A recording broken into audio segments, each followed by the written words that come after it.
Hey,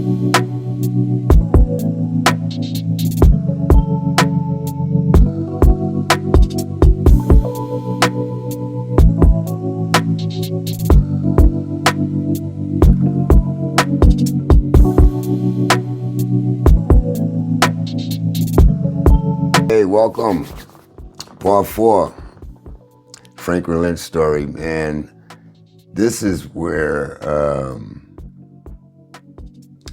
it's hard, man. It's hard. You know, once again, this is probably therapy for me because I'm able to share my feelings and be real about someone that, you know, that inspired me. You know, and I didn't. You know, when you're young, you don't realize it. I realized it then, but now it's just it's just so many different things in that short time that I knew him that I learned as far as entertaining and music and shit. So I'm gonna read a little bit. You know, some of it I'm gonna get from the article. I will be putting up some pictures from the archives. We're gonna go from there. So it was March 7th, and we were in New York, and I remember mother getting a call. Like, what? You know, and the only time I remember her doing that was some years earlier to that when my uncle passed away. So it was, you know, I'm like, whoa, I just hear stuff. And then we hear that, now, Joe, Franklin Lynch, cousin Joe, lived with my grandparents. And then my great-grandmother lived up the block. Like, so they stayed on Humboldt Ave and Monroe Street was right there. So it was about 4 minutes, 5 minutes, not even, you can get there. So, he did a show. Now I'm gonna read this part. The song was out. It didn't do as well as it should have, but they were still. And I remember. Let me jump to this part.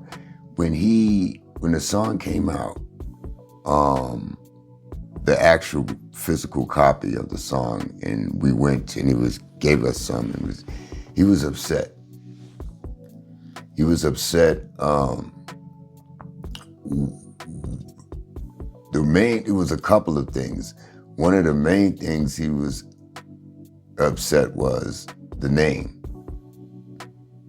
He, you know, like I said in episode 1, that nobody called him Frank at all. It was Franklin Lynch, or Joe, actually. Nobody even called him Frank, you know. So he was very, very, very, he was not happy. And not to slight anybody, but it was some other other stuff about his name. It was some other, and as I'm older, in the music, it was basically the tone of my credit, my da-da-da-da. You know, it was a vibe, it was an energy that he wasn't happy. And I remember one of my older cousins, they were the same age. They actually lived together at one point. They, you know, well, I told you don't mess, you know, with these particular people, because it was rumblings that, it's the industry. It's, you know, how stuff goes on. So, you know, he wasn't happy, not about the quality, not about that. It was just the labeling. It was something with the labeling that he felt, nah. So, you know, that's a mystery. That's,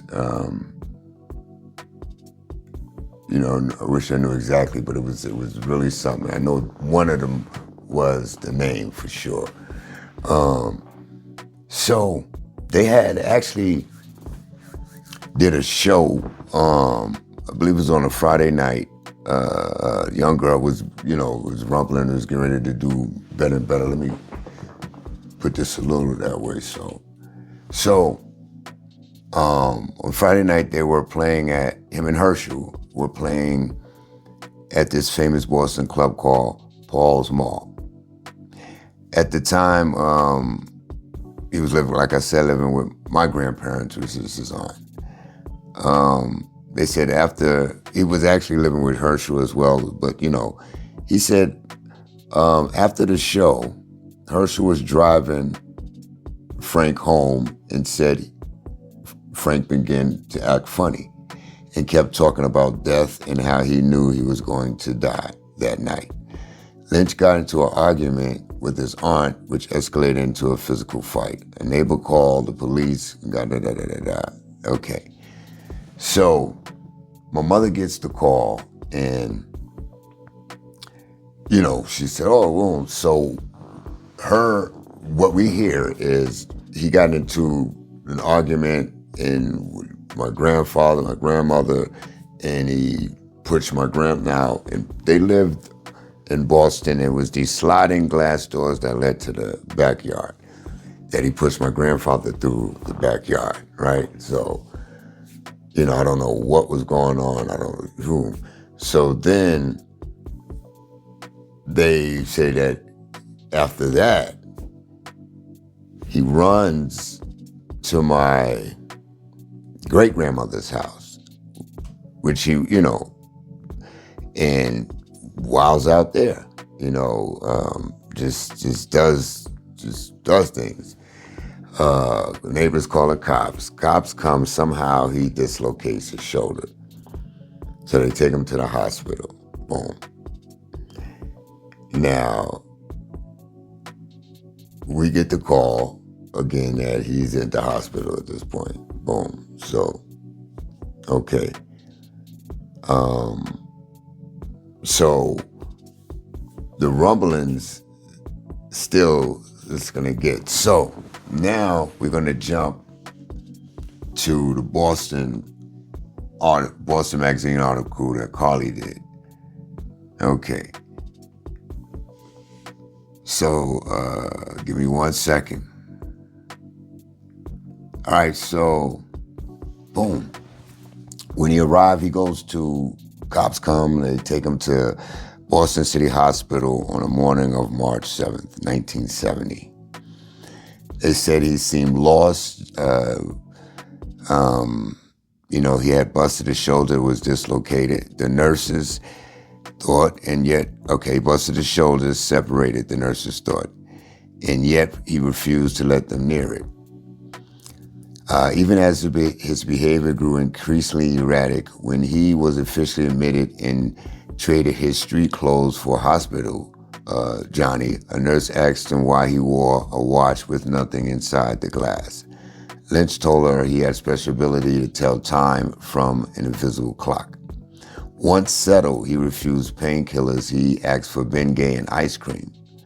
One nurse described him wandering around the hospital interviewing patients, pulling tools off surgical carts and spitting in wastebaskets. Finally, in the early afternoon, he allowed doctors to perform surgery on his shoulders. Now, I remember us getting this call saying that he was going through surgery. And when he awoke from general anesthesia, he found his arm set in a heavy cast, twisted uncomfortably in a sling behind his back. So they got you like this. This is a cast, okay? They got your arm behind, boom. So this is how he was. That's important. So shortly after he was received, a nurse found him in the bathroom using his one good arm to run a shoe under a water faucet, water spilling onto the floor. When she asked what he was doing, he told her he was washing his shoes. Now, stop right there. When we try to figure out what actually started the argument of between him and my grandparents. It was something about him. He was burning matches. He was doing something, doing something. They got into it. Now, there was also rumblings and, like I said, I'm a kid. So once he died, once we were there, once the funeral and all of that, and all of these people coming around, you had, the rumblings, so I would listen, I would hear. And one of the things, it was like somebody put something in his drink, at the club that night. And that sent him, whether it was LSD, whether it was what. Then it was rumblings that the arch enemy, the same person who was his competition, whatever, did something to him. So all kind of little rumblings that,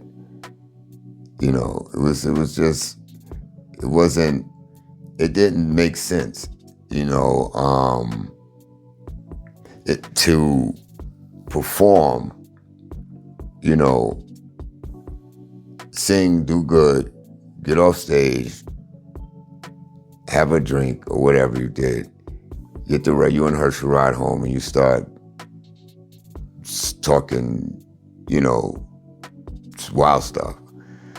You know what I mean? So that theory, that alone, that just felt, and he could have took it himself, but it was always somebody was there, somebody put something in his drink, and that's what happened. So it's crazy.